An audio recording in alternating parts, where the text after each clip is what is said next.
আসসালামু আলাইকুম। আমি মোহাম্মদ মেহেদি হাসান, আন্তর্জাতিক সম্পর্ক বিভাগে পড়াশোনা করছি জাহাঙ্গীরনগর বিশ্ববিদ্যালয়ে এবং আমার বাসা মাগুরা জেলার শ্রীপুর উপজেলার জোকাগ্রাম। তার মানে আপনি মাগুরার কৃতি সন্তান। মাগুরার সন্তান হিসেবে বর্তমানে কি করছেন? আমি আপনারা হয়তো জানেন যে আমার কিছুদিন আগেই জাহাঙ্গীরনগর বিশ্ববিদ্যালয়ের কেন্দ্রীয় ছাত্র সংসদ নির্বাচন এবং হল সংসদ নির্বাচন হয়েছে। যেহেতু আমি একজন ছাত্র, এখনও কেরিয়ারের দিকে যাওয়া হয়নি, তো আমি জাকসু নির্বাচনে হল সংসদ থেকে নির্বাচনে প্রতিদ্বন্দ্বিতা করেছিলাম এবং সকলের সমর্থনে আমাদের যে 10 নম্বর ছাত্র হল সংসদ ছিল সেখান থেকে জিএস হিসাবে নির্বাচিত হয়েছে।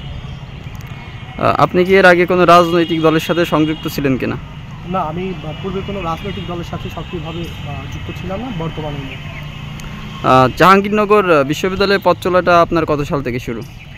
আমরা 2019 সালের 11 নভেম্বরে ভর্তি হই। এরপরে গিয়ে 2020 সালের 10 মার্চ আমাদের প্রথম ক্লাস ছিল, কিন্তু আপনারা সবাই জানেন যে মার্চের 17 তারিখ থেকে করোনার জন্য বিশ্ববিদ্যালয়গুলো বন্ধ হয়ে যায়।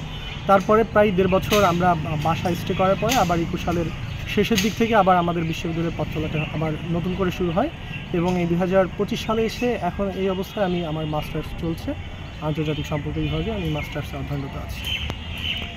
মেহেদি ভাই, আপনি এই যে মাগুরা থেকে ঢাকায় একটি বড় বৃহৎ একটি ক্যাম্পাসে বর্তমানে একটি প্রতিনিধিত্বর আসনেও আপনি এসেছেন, তো এই মাগুরাকে আপনি ঢাকায় কিভাবে রিপ্রেজেন্টেটিভ করেন বা আপনার ক্যাম্পাসে কিভাবে মাগুরাকে রিপ্রেজেন্টেটিভ করেন? আচ্ছা, ভালো প্রশ্ন করেছেন। এখানে যে ব্যাপারটা, আমি মানে কিন্তু হচ্ছে শুধু আমি না, আমি মানে আমার পরিবার, আমি মানে আমার গ্রাম, আমি মানে আমার উপজেলা, আমি মানে আমার মাগুরা। তো আমি ওখানে গিয়ে আমি যেটা করব, যা করব, তাতে আমার জেলাকে, আমার উপজেলা এবং আমার গ্রাম এবং আমার পরিবারের সমস্ত বৈশিষ্ট্যগুলো ফুটে উঠবে। তো আমি চেষ্টা করব একজন মাগুরার সন্তান হিসাবে, শ্রীপুরের সন্তান হিসাবে, জোকাগ্রামের সন্তান হিসাবে যেন আমি ওখানে আমার দায়িত্বগুলো যথাযথভাবে পালন করতে পারি এবং এমন সমস্ত কাজ করতে পারি যে সমস্ত কাজগুলো মানুষ ভালোভাবে মনে রাখবে এবং এর মাধ্যমে আমি আমার জেলাকে এবং উপজেলাকে, আমার গ্রামকে আমি আমার ক্যাম্পাসে পরিচয় করিয়ে দিতে চাই যে মাগুরার মেহেদি হিসাবে, মাগুরার সন্তান হিসাবে। ধন্যবাদ মেহেদি ভাই। এই যে আপনি এখন বর্তমানে যে প্রতিনিধিত্ব মানে ছাত্র সংসদ 10 নম্বর ছাত্র সংসদ হলের একজন জিএস হিসেবে আপনি নির্বাচিত হয়েছেন, তো আপনি একজন অরাজনৈতিক ব্যক্তি হিসাবে এই যে এখন প্রতিনিধিত্বের ব্যাপারটা, এটাকে চ্যালেঞ্জ মনে করেন কিনা বা কতটুকু এটাকে অ্যাকসেপ্ট করেন? আমার কাছে ব্যাপারটা এরকম, আমরা হচ্ছে কোনো রাজনৈতিক দলের পারপাস সার্ভের জায়গা এটা না, এটা হচ্ছে শিক্ষার্থীদের অধিকার আদায়ের জায়গাটা। তো সেই জায়গা থেকে আমি দেখি যে যিনি ছাত্র দলের রাজনীতির সাথে যুক্ত আছেন তিনিও বিশ্ববিদ্যালয়ের ছাত্র, যিনি ছাত্র শিবিরের রাজনীতির সাথে যুক্ত আছেন তিনিও বিশ্ববিদ্যালয়ের ছাত্র, যিনি গণতান্ত্রিক ছাত্র সংসদের সাথে যুক্ত আছেন তিনিও বিশ্ববিদ্যালয়ের ছাত্র, বা যারা বাম রাজনীতির সাথে যুক্ত আছেন বা অন্যান্য ছাত্র সংগঠনের সাথে যুক্ত আছেন তারাও বিশ্ববিদ্যালয়ের ছাত্র। যেহেতু আমি হলের একজন নির্বাচিত প্রতিনিধি, অতএব সকলে আমার কাছে সমান। এখানে আমার কোনো দল মত থাকবে না, আমিও সবার জন্যই, আমার কাজটাও হবে সবার জন্যই। তো এখানে আমি ওইভাবে চ্যালেঞ্জ মনে করছি না। আশা করি আমি শিক্ষার্থীদের যে অধিকারের জায়গাগুলো আছে সেখানে শিক্ষার্থীদের কণ্ঠস্বর হয়ে কাজ করতে পারবো ইনশাল্লাহ। মেহেদি, আরেকটা বিষয় যে জাহাঙ্গীরনগর বিশ্ববিদ্যালয়ে জাকসু যে নির্বাচন, সেটা আমরা জানি দীর্ঘ একটা সময় পর এটা নির্বাচন অনুষ্ঠিত হয়েছে। সেখানে নির্বাচনের সফলভাবেই বলতে গেলে নির্বাচন শেষ হয়েছে। তো সেক্ষেত্রে এই যে দীর্ঘ সময়ের গ্যাপে ছাত্রদের কোনো প্রতিনিধিত্ব না থাকার কারণে বর্তমান যারা প্রতিনিধিত্ব আপনারা পেয়েছেন, আপনাদের কাছে সাধারণ শিক্ষার্থীদের দাবিগুলা কি পেয়েছেন, যে কী কী দাবি তারা জানিয়েছেন আপনাদের, কী কী সংস্কার দরকার বা কী কী হলে তাদের জন্য ক্যাম্পাসের যে তাদের যে সুবিধা অসুবিধাগুলো রয়েছে সেগুলো কি আপনাদেরকে জানিয়েছেন কিনা? জি, আমরা যখন নির্বাচনে আমরা প্রচারণায় গিয়েছি তখন আমরা দেখেছি শিক্ষার্থীরা বিভিন্ন দাবি দাওয়া আমাদেরকে করেছেন।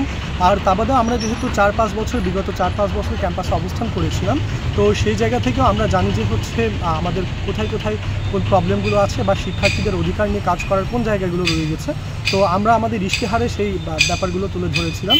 তো যেমন আমরা দেখেছি বিগত সময়ে আপনি যেটা বললেন যে দীর্ঘ 33 বছর যাবৎ আমাদের জাকসু নির্বাচন হয়নি, অর্থাৎ এখানে একটা ছাত্র প্রতিনিধিত্বের যে জায়গাটা ছিল সেই জায়গাটা শূন্য অবস্থায় ছিল।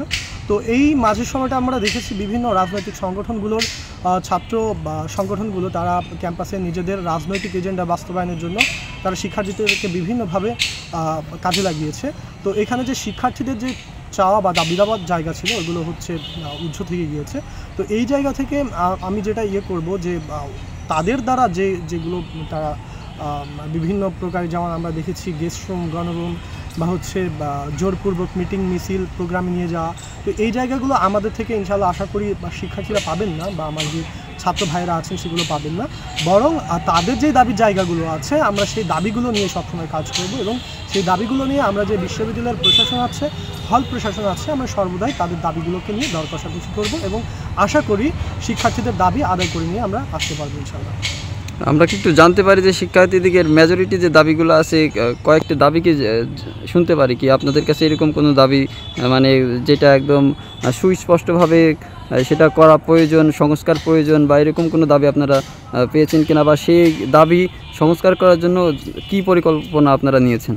জি, আমি যদি দাবিগুলোর কথা বলি তাহলে আমরা বিগত 1.5 বছর আগেও দেখেছি যে আমাদের জাহাঙ্গীরনগর বিশ্ববিদ্যালয় একটা স্বায়ত্তশাসিত বিশ্ববিদ্যালয়, যেখানে বাংলাদেশের একমাত্র আবাসিক বিশ্ববিদ্যালয় ছিল, অর্থাৎ প্রত্যেকটা শিক্ষার্থীর যেদিনই তিনি ক্যাম্পাসে আসবেন সেদিনই তার জন্য একটা সিট বরাদ্দ ছিল। কিন্তু আমরা বিগত সময়গুলোতে দেখেছি তাদেরকে গণরুমের মধ্যে রাখা হয়েছে, একটা মানবেতর জীবনযাপন করেছে। তো শিক্ষার্থীদের দাবি জায়গা এইটা ছিল যেন আমাদের গণরুম প্রথাটা বিলুপ্ত হয়, এবং আমরা দেখেছি গেস্টরুমে নিয়ে বিভিন্ন প্রকার নির্যাতন এবং মানসিক নির্যাতন, শারীরিক নির্যাতনের শিকার হতেন তারা। তো তারা এই দাবিটাও জানিয়েছেন যেন হচ্ছে আবার গেস্টরুম কালচার ফেরত না আসে।